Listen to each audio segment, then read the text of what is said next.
साबिक वज़ीर आज़म शाहिद खान अब्बासी साहब हमारे साथ मौजूद है। भाई साहब बहुत शुक्रिया। तो back to back press conferences की गई हैं हुकूमती अरकान की तरफ से, एक के बाद एक प्रेस कॉन्फ्रेंस की गई। ज़ाहिर इलेक्शन कमीशन ने हुकूमत को भी लिखने का कह दिया है, मगर क्या हुकूमत सीरियसली इस बात को कंसिडर कर रही है कि तहरीक इंसाफ के खिलाफ एक फॉरेन फंडेड पार्टी के तौर पर मूव किया जाए? क्योंकि ज़ाहिर है फिर उसमें अल्टीमेट फैसला सुप्रीम कोर्ट ने करना है। आपको लगता है कि ये कहीं भी इस्टेब्लिश होता है इस फैसले से कि एक फॉरेन फंडेड पार्टी है पाकिस्तान तहरीक इंसाफ? देखिए, गुजारिश ये है कि इस मामले को परसू करना हुकूमत की जिम्मेदारी है, ये चॉइस नहीं है। इलेक्शन कमीशन ने अपनी रिपोर्ट दे दी है और वो बड़ी वाज़ेह रिपोर्ट है कि 150 करोड़ का कोई हिसाब इमरान खान नहीं दे सका। बाहर से पैसा आया, 351 बैरून मुल्क कंपनियों ने पैसा भेजा। पाकिस्तान का कानून कहता है कि आप मुकामी कंपनी से भी, पाकिस्तानी कंपनी से भी एक पैसा नहीं ले सकते। यहाँ 351 फॉरेन कंपनीज़ पीटीआई को, इमरान खान को पैसे भेज रही हैं। 34 फॉरेन नेशनल्स हैं, जिसमें ख़दशा ये है कि इंडियन और इजरायली शहरी भी शामिल हैं। फिर जो कानून है था उस वक़्त, जो आज भी जो PPO 2002 है, उसमें फॉरेन एडेड पार्टी की डेफिनेशन बड़ी क्लियर है। फॉरेन फंडेड नहीं, फॉरेन एडेड पार्टी, यानी वो जमात जिसको गैर मुल्की मदद हासिल है। उसमें डेफिनेशन बड़ी क्लियर है कि अगर कोई फॉरेन गवर्नमेंट, कोई फॉरेन पॉलिटिकल पार्टी या कोई शख्सियत से पैसा लेकर आप मुल्क में सियासत करते हैं तो आप फॉरेन एडेड पार्टी बन जाते हैं, आप पे कानून का इतलाक़ होता है। तो आज इमरान खान ये हिसाब दें कि वो किससे पैसे लेते रहे, क्यों लेते रहे, किस मकसद के लिए पैसे इस्तेमाल हुए। ये कानून वैसे नहीं बनते, कानून इसलिए बनते हैं कि कोई बैरून मुल्क से पैसा लेकर पाकिस्तान के मामलात पर असरअंदाज ना हो। और यहाँ तो जो पार्टी का चेयरपर्सन है वो मुल्क का वज़ीर आज़म भी रहा, जो उसके लोग उस जमात में थे वो हर इस मुल्क के अहम ओहदे पर फाइज रहे। उनमें से अब जमात जो है, इमरान खान अगर उसके हाथ साफ होते वो पहले दिन ही आके रिकॉर्ड दे देता। वो कहता था ये आपने मांगा है, ये मेरे अकाउंट्स हैं, ये उसका रिकॉर्ड है। 8 साल में एक रिकॉर्ड भी इमरान खान ने नहीं दिया। हर कोशिश की कि इस मामले को तूल दी जाए, इस मामले को दबाया जाए, इसको डिफ्लेक्ट किया जाए, इसको रोका जाए। हर कानूनी गैर कानूनी हरबा इस्तेमाल किया, इलेक्शन कमीशन पर इल्ज़ामात लगाए। लेकिन आज हकीकत ये है कि इलेक्शन कमीशन कहता है कि जो फॉर्म दिया है वो भी झूठा दिया है, जो एफिडेविट दिया है वो भी झूठा दिया है, जो 16 अकाउंट इमरान खान कहता है मुझे पता ही नहीं है। मगर भाई साहब, ये सारी जो मज़ाक़ा खेज बातें हैं, अगर आपके हाथ साफ होते, पहले ये एक हफ्ते का मामला था। मगर भाई साहब, आप लोगों का मांगा था ECP ने, जमा करवा देते। मगर आप लोगों के केसेस भी हैं, पीपल्स पार्टी और आपका केस भी इलेक्शन कमीशन ऑफ पाकिस्तान में है, स्क्रूटनी कमेटी उसको भी स्क्रूटनाइज कर रही है। आपको यकीन है कि ये जो बेकायदगियां हैं ये आपके अकाउंट्स में नहीं आएगी? आप मुतालबा करेंगे कि आपका भी फैसला फौरी कर दें, क्योंकि वो यही मुतालबा कर रहे हैं कि आप लोगों का फैसला भी फौरी किया जाए? हमारा फैसला भी कानून के मुताबिक उसकी स्क्रूटनी करके, जो भी तरीकाकार है, हमसे जो मांगेंगे इन्फॉर्मेशन हम दे देंगे। ये हम PTI नहीं है, इमरान खान नहीं है कि 8 साल में एक रिकॉर्ड नहीं दिया। ये सारी जो रिपोर्ट बनी है ये स्टेट बैंक के रिकॉर्ड से और जो फॉरेन डिस्क्लोजर होता है बैरून मुल्क उसके रिकॉर्ड से बनी है। और ये सिर्फ 2014 तक है, 5 साल का अरसा है। 5 साल में हर एफिडेविट, हर फॉर्म 1 जो इमरान खान ने अपने सिग्नेचर से जमा करवाया है वो गलत है और जैली है, फॉल्सिफिकेशन है उसके अंदर।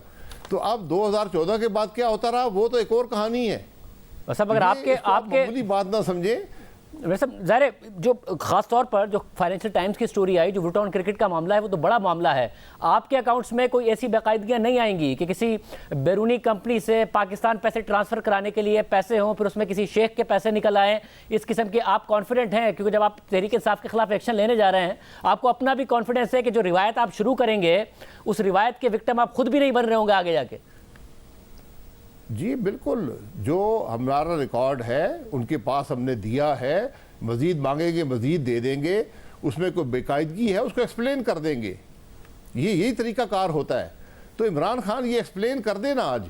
जो भूटान क्रिकेट के आरिफ नकवी साहब हैं, उन्होंने खुद फरमाया है कि मैं क्रिकेट मैच करवाता था, मैं वहाँ पर चैरिटी के लिए फंड रेजिंग करता था, और मैंने वो इमरान खान साहब को भी कुछ पैसे दिए हैं, दीगर लोगों को भी दिए हैं। लेकिन ये जो अकाउंट्स हैं ये चैरिटी के अकाउंट्स नहीं है।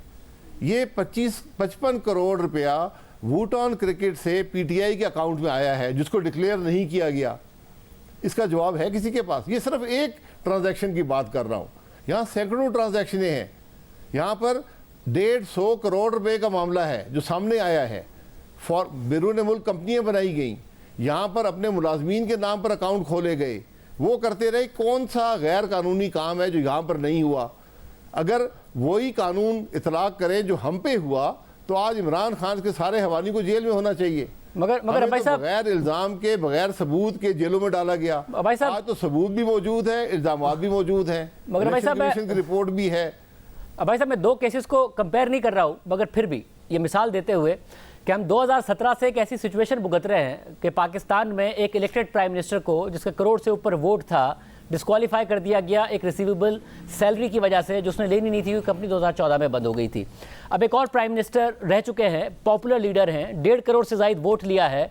और ज़ाहिर मुल्क में जो पॉपुलर लीडरशिप है वो आसानी से नहीं पैदा होती है, एक एसेट होती है मुल्क का। ममनुआ फंडिंग है, वो जब्त हो जाए, ये एक अलग मामला है। मगर एक पार्टी को फॉरेन फंडेड साबित करके उस पर बैन लगाने अगर आप जाएंगे, या इमरान खान साहब को डिस्क्वालीफाई कराने अगर आप जाएंगे, जो कि हनीफ अब्बासी साहब की प्ली थी और वो इलेक्शन कमीशन के फैसले से ही उसको नत्थी कर दिया गया था, तो आप समझते हैं कि आगे ही बढ़ रहे होंगे हम। आज ये डिस्क्वालीफाई होंगे, एक नई रिवायत खुलेगी, कल को और डिस्क्वालीफाई हो रहे होंगे। तो पीछे जाने की जरूरत नहीं है हमें, कि जो माजी के गलत फैसले हुए कम से कम अदालत से इस्तदा करें कि उन्हें ख़त्म करें, आगे बढ़ें, मुल्क की पॉपुलर लीडरशिप को अवाम ही मुस्तरद करे, अवाम ही इलेक्ट करे, बजाय इसके कि इस तरीके से वो उन पर बैन लग रहा हो या वो डिस्क्वालीफाई हो रहे हो। देखिए, हनीफ अब्बासी साहब का केस जो है, अब उस पर भी फैसला करना पड़ेगा। उस वक्त कहा गया था कि जब इलेक्शन कमीशन की रिपोर्ट आ जाएगी इस पर फैसला हो जाएगा। मैं डिस्क्वालिफिकेशन की बात, हमने कोई प्ली डिस्क्वालिफिकेशन की नहीं की, लेकिन ये हमारे मुल्क की तारीख का हिस्सा है, कानूनी तारीख का हिस्सा है कि सुओ मोटो सुप्रीम कोर्ट ने लिया, खुद ट्रायल कोर्ट बने, और इस मुल्क के वज़ीर-ए-आज़म को अपने बेटे की कंपनी की डायरेक्टरशिप जो उन्होंने वीज़ा लेने के लिए हासिल की थी, उसके फीस ना लेने पर उनको डिस्क्वालीफाई कर दिया और पूरी ज़िंदगी के लिए बैन लगा दिया। तो आज इंसाफ का तकाजा ये है कि जब एक और सियासी जमात के सदर के ख़िलाफ़ इतना वाज़ेह सबूत 150 करोड़ रुपए के कम अज़ कम रकम जो है, जिसका कोई हिसाब वो नहीं दे पाए, जिसका उन्होंने हर कानून मुल्क का इलेक्शन लॉज तोड़े हैं, तो उनको जवाब तो देना पड़ेगा। अगर नवाज शरीफ साहब ताहियात डिस्क्वालिफिकेशन हो सकते हैं फीस ना लेने पर चंद हज़ार रुपए की, तो फिर इमरान खान जो 150 करोड़ का हिसाब नहीं दे पाया, जिसने हर कानून तोड़ा, बैरून मुल्क कंपनियों से पैसे लिए, शख्सियात से पैसे लिए, तो क्या उस पर कौन सा कानून लागू होगा? वो तो फिर कितनी दफ़ा ताहियात उसको आप डिस्क्वालीफाई करेंगे। मगर इलेक्शन आज तकाजा इंसाफ का है। मगर आज इस बात की क्लैरिफिकेशन इमरान खान साहब खुद दे दें। मगर दूसरों को इल्जामात लगाते रहे हैं, धमकियां देते रहे हैं, जेलों में डालते रहे हैं, जरा आज हिसाब तो देना कि आपके कानून का इतलाक क्यों ना हो, आप पे मनी लॉन्ड्रिंग क्यों ना लगे।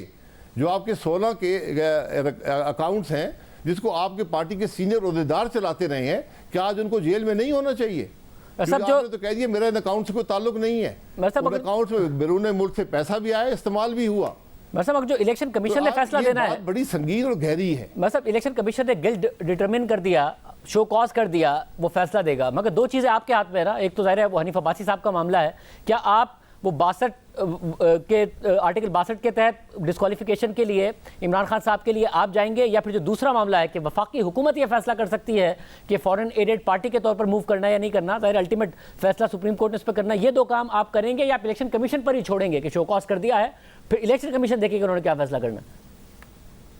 जी शाहजेब साहब, ये अनप्रेसिडेंटेड कानूनी सिचुएशन है। इससे पहले मुल्क में कभी ऐसा नहीं हुआ कि एक पार्टी का सरबराह और एक बड़ी जमात का सरबराह जो वज़ीर-ए-आज़म रहा हो, उसने इस किस्म की हरकतें की हों, हर किस्म का झूठ बोला हो, हर किस्म की चोरी की हो, 150 अरब रुपया हर किस्म की कॉरपोरेशन से लेकर मुल्क में लाया हो, उससे सियासत करता हो, मुल्क की सियासत पर असरअंदाज हो। ये गहरी बातें हैं, इसलिए इन पर बड़ी सोच विचार करके क्या अगला कानूनी तरीकाकार होगा। और मैंने पहले कहा कि ये आज हुकूमत की जिम्मेदारी है, उससे बड़ी जिम्मा नहीं हो सकते कि अगर मुल्क का कानून टूटा है, मुल्क के कानून की खिलाफवर्जी हुई है, उस पर कार्रवाई करे।